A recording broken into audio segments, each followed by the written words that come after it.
Did you see that? Let's see if I put it back again to where it is. Yeah, there it is. You guys see this weird statue there?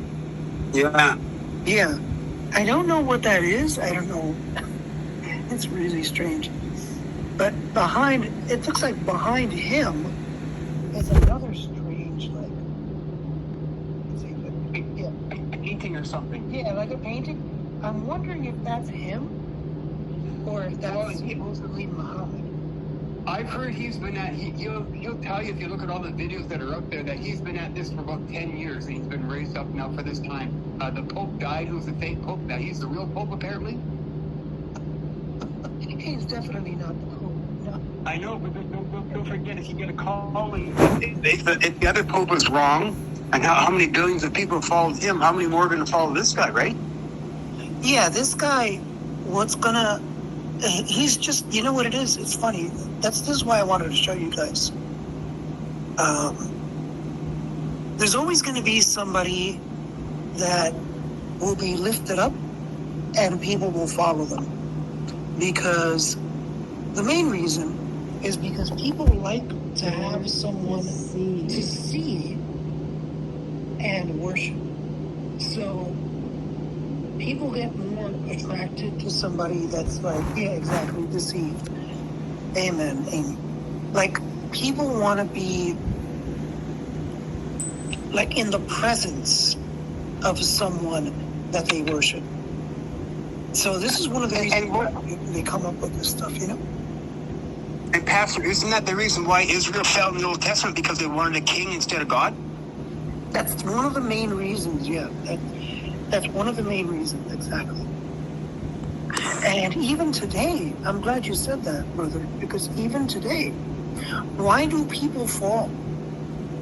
Why do people have church hurt and they say, oh, I went to a church and I'm so broken because the pastor or the preacher or the evangelist or the bishop, they did this or they did that or and you got to ask yourself, well, that's terrible that they did that, right? But why would you leave God and leave Christianity because somebody that was a fake Christian got outed? Like, if somebody does something bad in the church, whoever it is, it could be the biggest or the smallest person, that should not cause you to leave God. Any more than if somebody shoots 30 people in Manhattan, here in New York, it's not going to cause me to leave New York City, right? That's ridiculous. You know, that happened. That has nothing to do with me. It's terrible that it happened. I wish it never would have happened. But my leaving New York City is not going to change anything. Because the same way somebody shot up 30 people, 40, or even 100 people in Manhattan or anywhere else, that could happen in California. That could happen in Oklahoma, right? That could happen in Mississippi. That could happen anywhere. There's literally no place where bad things can't happen.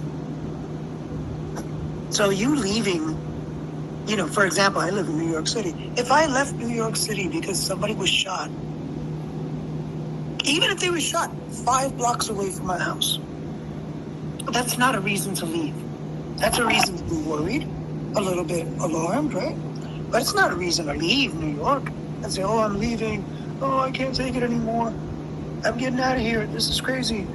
No, it's just not a reason for anybody to leave. It really isn't. I'm not saying that you have to stay in the same place forever, but that's just not a reason for you to be alarmed and leave.